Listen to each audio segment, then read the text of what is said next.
نحمده ونصلي على رسوله الكريم أما بعد فأعوذ بالله من الشيطان الرجيم بسم الله الرحمن الرحيم قد أفلح المؤمنون الذين هم في صلاتهم خاشعون صدق الله مولانا العظيم وقال رسول الله صلى الله عليه وسلم ما ترك الصلاة متعمدا فقد كفر أو كما قال صلی اللہ علیہ وسلم۔ میرے محترم بزرگوں عزیز ساتھیوں، اللہ رب العزت نے ایمان کے بعد سب سے اہم فریضہ نماز کو بتلایا ہے۔ نماز بڑی محترم بشان چیز ہے اور نماز اللہ اور بندے کے درمیان بات کرنے کا ذریعہ ہے۔ انسان کو کسی چیز کی ضرورت ہے، حاجت ہے، بندوں سے نہ مانگے۔ یہ صحابہ اکرام کی شان تھی، صحابہ کا طریقہ تھا، نبی کا طریقہ تھا۔ کوئی بھی پریشانی آتی وہ پہلے نماز پڑھتے اللہ سے مانگتے۔ اس لیے نماز میں برکت اللہ نے رکھی ہے۔ رزق کی برکت، لوگ تعویذیں تلاش کرتے ہیں تو کوئی تعویذ مل جائے، رزق میں برکت ہو جائے۔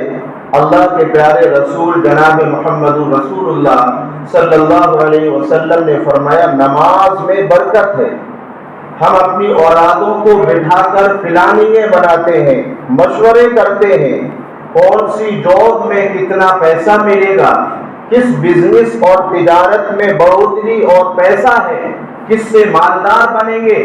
میرے اور آپ کے آقا جناب محمد رسول اللہ صلی اللہ علیہ وسلم نے وہ جو پیسہ اور برکت اور سکون اور مالداری نماز میں بتلائی، ہم اپنی اولاد کو بٹھا کر نہیں بتاتے۔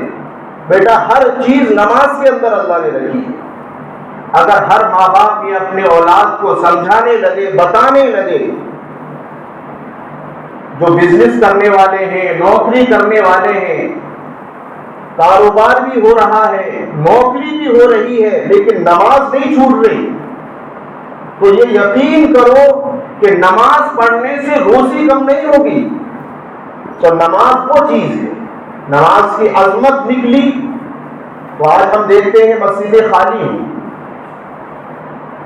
اللہ تعالیٰ دشمن کو مسلط ایسے نہیں کر دیتا، جیسے آپ نے اپنے ملک میں سنا ہوگا کہ فجر کی نماز لاؤڈ اسپیکر پر ہوتی ہے، تو غیروں نے یہ اعتراض کیا کہ مسجد میں نماز پڑھنے تو آتے نہیں ہے، اذان سے فائدہ کیا؟ تو یہ اعتراض کرانے والے ہم خود ہیں۔ واقعی مسجدوں میں اذان مائکوں میں ہو رہی ہے، لیکن نماز پڑھنے والے بھی ہیں۔ تو یہ اعتراض، یہ دشمن مسلط اللہ تعالیٰ کرتا ہے کہ جب تم اللہ کے دین سے پیچھے ہٹ جاؤ گے، اللہ تعالیٰ تمہیں دین کی توفیق چھین لے گا۔ حدیث شریف میں آتا ہے کہ اللہ رب العزت کس سے سب سے زیادہ ناراض ہوتا ہے؟ ہم سمجھتے ہیں دیکھو وہ فقیر غربت کی زندگی گزار رہا ہے، اس سے اللہ ناراض ہے۔ وہ دیکھو بے چین ہے، مریض ہے، اسپتال میں پڑا ہے، کینسر کا مریض ہے، اللہ اس سے ناراض ہے؟ نہیں نہیں، میرے اور آپ کے آقا جناب محمد رسول اللہ صلی اللہ علیہ وسلم نے فرمایا کہ جب اللہ اپنے بندے سے ناراض ہوتا ہے تو سجدے کی توفیق چھین لیتا ہے۔ جو نماز نہیں پڑھتے، سجدے نہیں کرتے، یہ سمجھو اللہ اس سے ناراض ہے، اللہ ان کی اولاد سے ناراض ہے۔ تو یہ نماز وہ چیز ہے۔ 18ویں پارے میں اللہ نے فرمایا کامیاب ہونا چاہتے ہو، ترقی کرنا چاہتے ہو، مسلمانوں اعلیٰ اور ملک پر حکومت کرنا چاہتے ہو، قد افلح المؤمنون 18ویں پارے کی 2 آیتیں پڑھ لو، صرف سمجھ میں آ جائے گا۔ قد افلح المؤمنون الذین هم فی صلاتهم خاشعون، وہ ایمان والے کامیاب ہو گئے جو نماز میں خشوع خضوع یعنی بڑے سکون اور اطمینان سے جو طریقہ اللہ نے، جو طریقہ نبی نے، جو طریقہ صحابہ نے، جو طریقہ تابعین نے، جو طریقہ بزرگان دین نے بتلایا، اس طریقے پر نماز پڑھتے ہیں۔ اپنا طریقہ مت ڈھونڈو، جیسا چاہو لباس مسجد میں پہن کر آ جاؤ، جیسا چاہو ویسا اوڑھ کر آ جاؤ، نہیں نہیں، یہ نہیں چلے گا اللہ کے یہاں۔ اللہ قرآن میں کہتا ہے نبی جیسا رنگ اپناؤ، صحابہ جیسے رنگ میں رنگو، صبغۃ اللہ، یہ قرآن کی آیت ہے، صبغۃ اللہ، اللہ کے رنگ میں رنگو، جو طریقہ نبی کرتے، جو صحابہ کرتے، اس طریقے میں نماز پڑھنے آؤ، تب خشوع پیدا ہوگا، تب خضوع پیدا ہوگا۔ تو نماز وہ چیز ہے، لیکن اللہ کے پیارے رسول جناب محمد رسول اللہ صلی اللہ علیہ وسلم نے بتلایا جیسے نماز کس پر فرض ہے؟ جو مسلمان ہے، غیر ایمان والا جس نے کلمہ نہیں پڑھا، جس کو یقین نہیں ہے کہ اللہ ایک ہے، وہ کتنا بھی نماز پڑھے کیا نماز قبول ہوگی؟ نہیں نہیں، نماز قبول ہونے کے لیے، روزہ قبول ہونے کے لیے، حج قبول ہونے کے لیے ایمان شرط ہے، مسلمان ہونا چاہیے۔ اسی طریقے سے نماز ہماری کب مانی جائے گی؟ جب نماز سے پہلے کچھ چیزیں ہماری صحیح ہوں۔ پہلے بھی بتایا، ایک چھوٹا سا رسالہ ہے تعلیم الاسلام، خریدو، انگلش ہندی سب میں، اردو میں ہے، ہر زبان میں ہے دنیا کی، بہت بڑے مفتی صاحب نے لکھی ہے۔ نماز سے پہلے کی چیزیں ہیں 7، جس کو ہم بولتے ہیں شرائط نماز، شرط نماز۔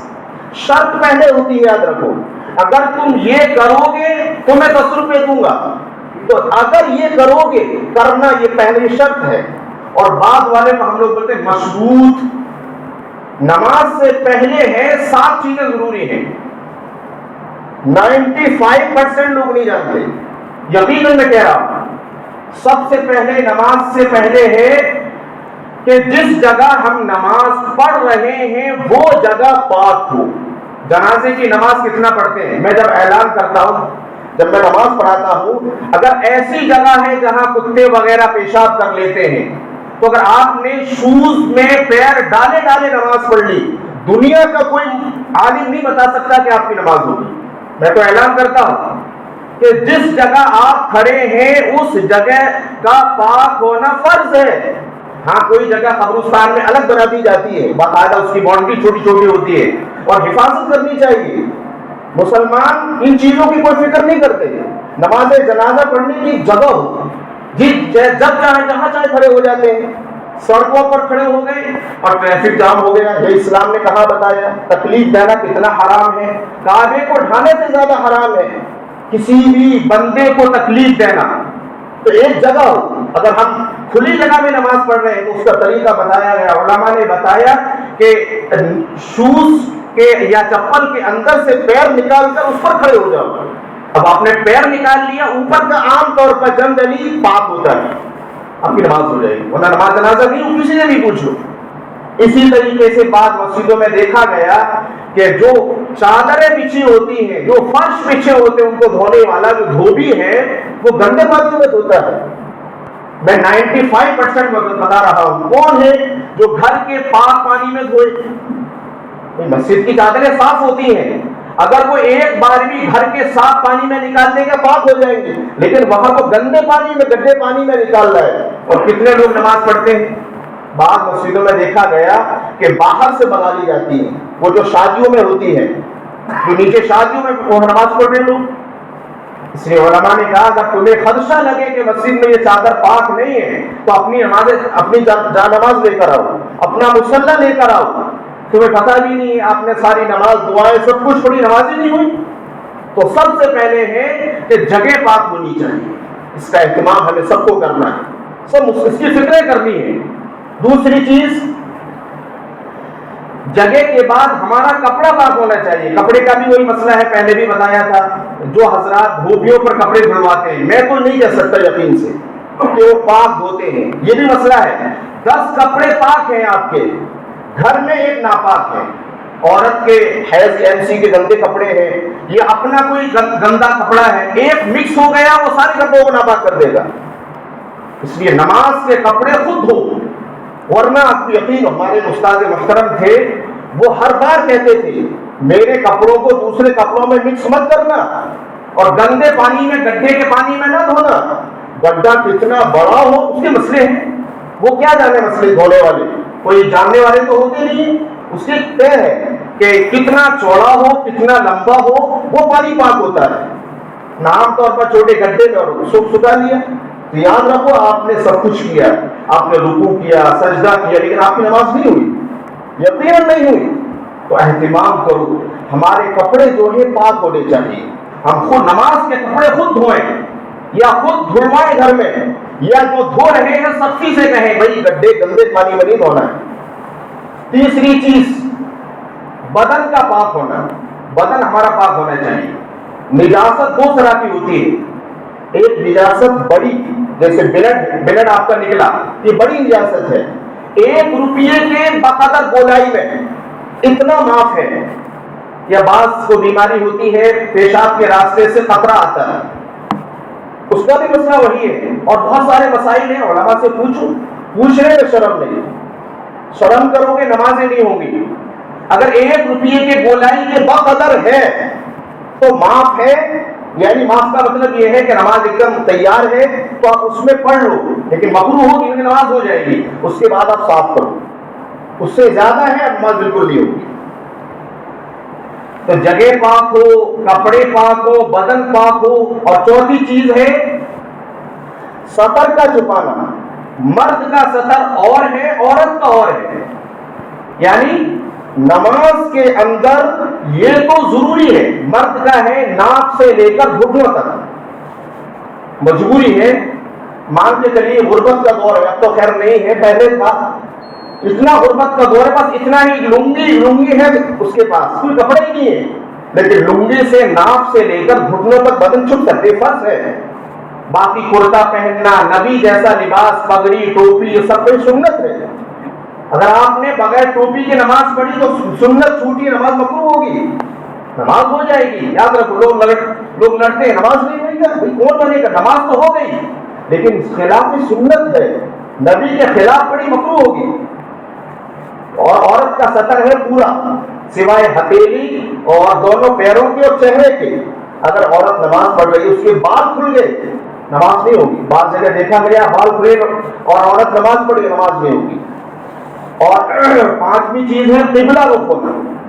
بعض دفعہ ایسا ہوتا ہے کہ ہم ایسی جگہ پھنس جاتے ہیں جہاں پتہ ہی نہیں ہوتا قبلہ کدھر ہے، کوئی بتانے والا نہیں ہے، سب غیر مسلم ہیں، تو علماء نے کہا کیا کرے، کدھر نماز پڑھے؟ تو تحری کرے، فکر کرے، اپنا دماغ لگائے کہ مغرب کدھر ہو سکتا ہے، یعنی سورج جدھر ڈوبتا ہے وہ کدھر ہو سکتا ہے۔ بس تحری اس کو بولتے ہیں، دماغ سے تھوڑا سا سمجھ کر ادھر ہی نماز پڑھے، نماز ہو جائے گی۔ اسی طریقے سے وقت کا پتہ ہونا۔ ایک شخص نے نماز پڑھی عصر کی، سلام پھیرا، پوچھا آپ نے نماز کون سی پڑھی؟ اس نے کہا میں نے تو ظہر کی پڑھی ہے، نماز اب نہیں ہوگی۔ اس لیے پتہ ہونا چاہیے ہم کون سی نماز پڑھ رہے ہیں۔